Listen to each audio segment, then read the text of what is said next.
This is Public Occurrences, both foreign and domestic. And now your host, Michael O'Fallon.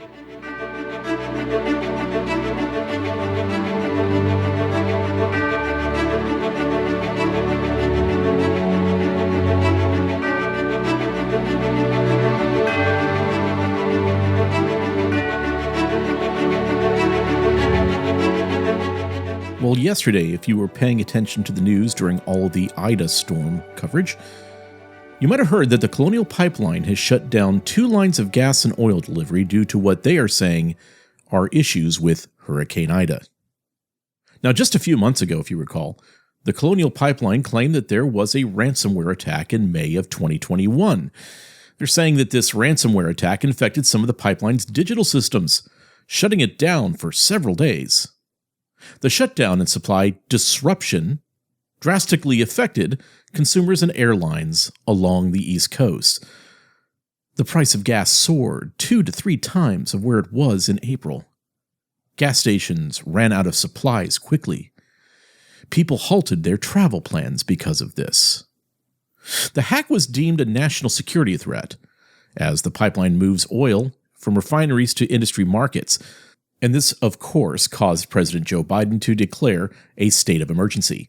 And then, of course, he had to throw in that we needed more sustainable and renewable sources of energy. The Colonial Pipeline is one of the largest and most vital oil pipelines in the United States. It began in 1962 to help move oil from the Gulf of Mexico to the East Coast states, and was previously reported as being sustainable during large-scale weather events. And once again, you'll hear a repeated theme, a repeated word that you may have heard since the beginning of COVID in 2020. Disruption. Maybe you remember the disruption in toilet paper. Maybe you remember the disruption in beef. Maybe you saw the disruption in chicken and other food items that our systems were handling quite beautifully and cheaply prior to the Marxist response to COVID. And let's remember one of the primary features of equity. Disrupt and dismantle. Disrupt what was the norm. Disrupt what were trusted and reliable sources. And dismantle the previous structure or system. Disrupt and dismantle. That is how you achieve equity. To give an example of equity's purpose and main function being to disrupt and dismantle, I want to refer to something that James Lindsay in New Discourses took note of last year. In early 2020, and rather shockingly, in the Washington State Legislature, an equity task force, of course, was assembled that offered the following definition for equity. Equity equals disrupt and dismantle, which is to say an explicit call for systemic revolution. The task force took pains to explain that they, the social justice supporters present, know that equity means disrupt and dismantle, and debated whether or not the language was too naked to be able to be approved by the legislature.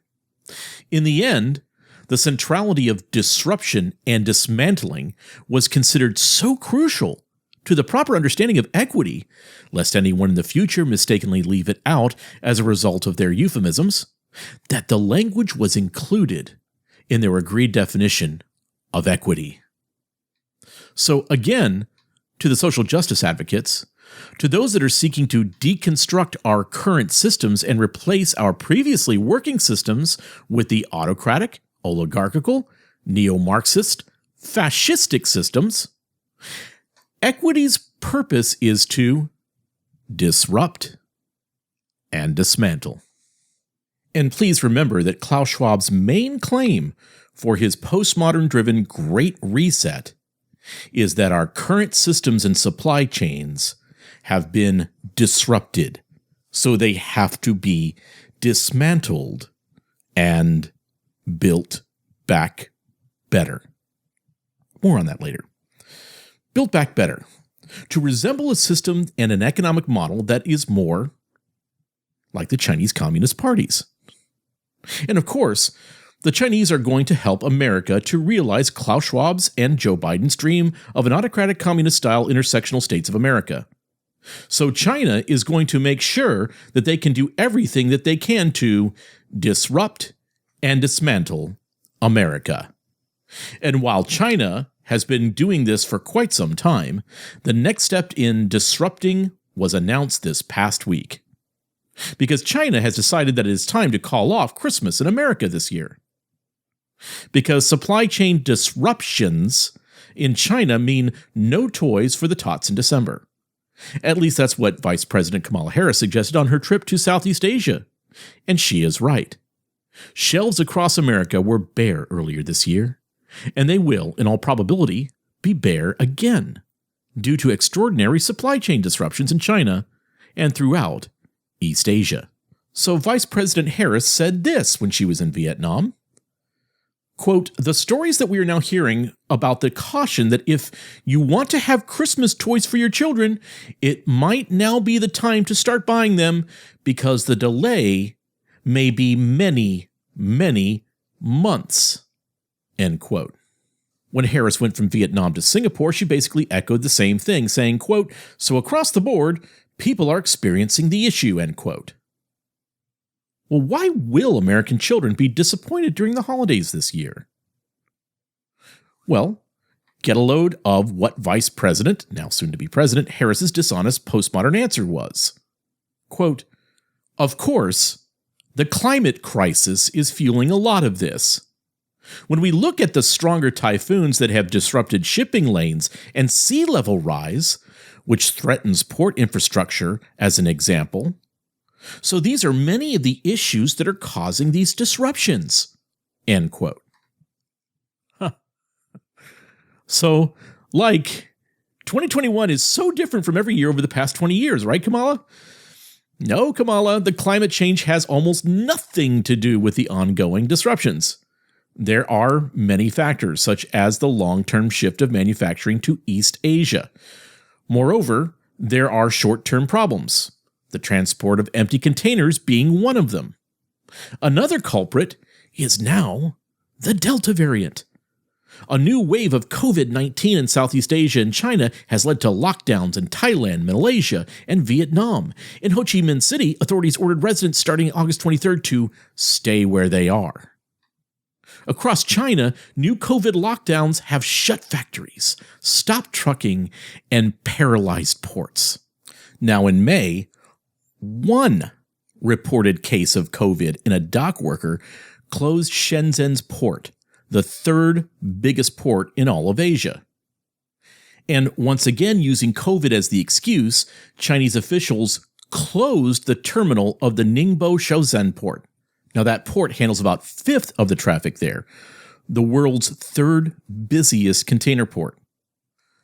Now, the closure of that port is especially consequential for American consumers because shippers used Ningbo to load cargo for Long Beach, California.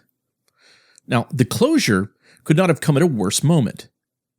August, now I need you to think about how supply chains work. August is the peak shipping time for the day after Thanksgiving.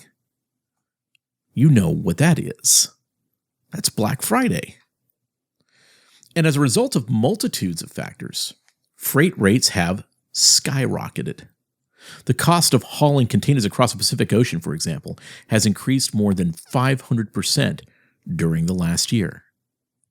Spot rates, rates reflecting current pricing on China to U.S. East Coast routes were $20,804 the first week of August. They were under $11,000 back on July 27th. Now, all of these things together have turned global container shipping into a highly disrupted, undersupplied seller's market, where shipping companies can charge 4 to 10 times the normal price to move cargo. Now, we can't think of high shipping costs as just a temporary phenomenon. You want to expect this to continue possibly into 2022. And of course, this will cause supply chain disruptions across the United States well into next year. Think about what that will do to our economy, to our retail sector. it will disrupt it. And don't forget, to accomplish equity, you must disrupt and dismantle your previous systems. That is what China is doing. And the Biden-Harris administration is letting China disrupt and dismantle America. China is having their way with America. But there's another massive shipping traffic jam out there, one that's holding up even more cargo. The disruptions in the bulk cargo sector are even worse, in part due to strict COVID rules, especially quarantines imposed on pilots. So what does this mean to people in America? It means that you can expect retail prices in America to go up. But of course, if you're the shipping manager for Apple, you don't really care because additional costs for shipping, say for an iPhone, are rather negligible. But what about larger items? What about big household items? Well, let me share a quote with you from Jonathan Bass, the CEO of home decor firm Whoville, as he was talking with Gordon Chang about this very issue, and he stated this, quote, "The added costs are not negligible. However, if you make larger items, a 40-foot container, let's say, can hold 20 sofas. The dramatic increase in rates, it can now cost $25,000 to ship a container across the Pacific to the East Coast. That adds about $1,625 per sofa." End quote. Well, that increased cost puts this furniture item, the sofa, out of reach for most consumers. It might double or even triple the price. So what do you think Vice President Harris was doing about all this in Southeast Asia this past week while Joe Biden was disrupting and dismantling our military?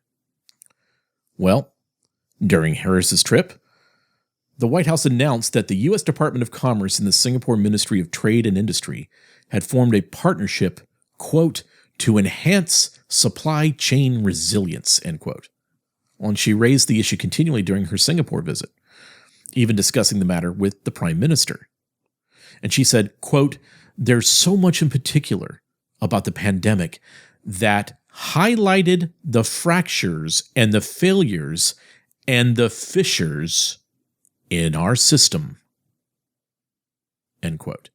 When she's referring to the system and our system, what is she talking about? Capitalism. So Vice President Harris continued, and I quote, "And this moment gives us the opportunity then born out of crisis to actually fix and find solutions to long-term issues that have challenged us." End quote. And so she's saying almost word for word the exact same thing that you would hear from Klaus Schwab of the World Economic Forum. So what was Harris doing in Southeast Asia? She was giving a nod to the fact that the Chinese government is going to disrupt our supply chains in our system.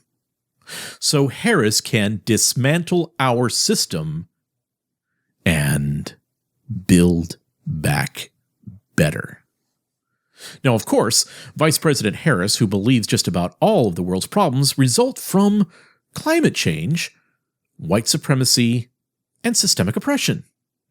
And so her answer is more systemic oppression and cheap labor in Asia while we hike prices up to a completely unsustainable level in America. And this will force a change in America that she wants. But there is, an answer to all of this. More production in America and with close neighbors in America.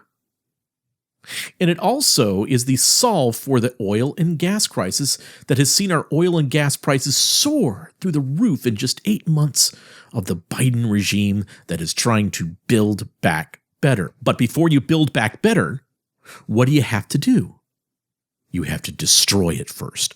Tear it down to the ground. Dismantle the system before you build it back upside down. So all of our oil and gas prices go through the roof. And why did they go through the roof? Why did they go so high for the first just few months in the Biden administration as opposed to where it was with the Trump administration? Because Biden and Harris, instead of trying to take care of the gas and oil prices, trying to make sure that we are still personally sustainable, they shut down the Keystone Pipeline within 12 hours of taking office. And then Biden and Harris began to end efforts to make the U.S. oil and gas independent. Something that President Trump accomplished in 4 years, by the way. And now we are currently dependent on foreign nations who are hostile to the U.S. for gas and oil. And what did we just show them, by the way? We just showed them in Afghanistan that we will abandon our commitments, abandon our own citizens, and run from the Middle East. So the OPEC nations won't be taking us seriously anymore. Because Biden and Harris, in following Klaus Schwab's plan, are disrupting and dismantling America. And what about Southeast Asia and China? Well, they are working with Kamala Harris and Biden to disrupt and dismantle our nation, to ensure that we have an achingly slow Christmas season. The season that, if you think about it, makes the year for most stores that are across the country that are just right now barely hanging on financially with their fingernails after what they had to endure during the tyrannical lockdowns.